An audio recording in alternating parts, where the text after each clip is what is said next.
My eldest daughter had a relationship with my mother in her adult life. I would not obviously have allowed it when she was young and under my roof.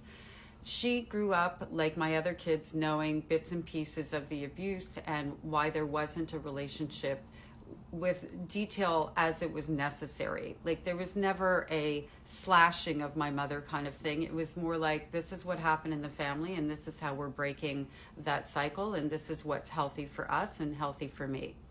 So when my daughter became an adult and decided to have a relationship with my mother because she had fond memories up until the time she was 6 years old, I wasn't that surprised. And I also was not upset, because my daughter was the woman I raised her to be, because she was an adult, because she is strong, and because I trust her to make her own decisions and know when to create a boundary and know what to do in the face of that boundary being crossed, because this is how we are raising our children.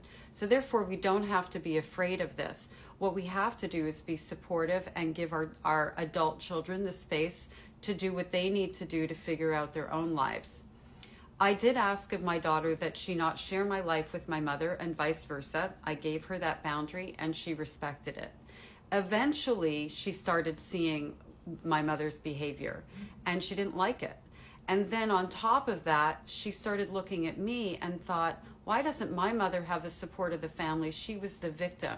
So she went to my mother and said, I want you to validate what you did to my mother. I want you to admit it. I want you to apologize. And more than anything else, I want you to tell the whole family so that my mother isn't out there alone when she didn't do anything wrong. And of course, in true narcissist fashion, my mother went into complete denial, deflection, and it was your mother that was the bad child act, the whole song and dance, to which my daughter said, okay, well, then this relationship is over, and hasn't spoken to her since.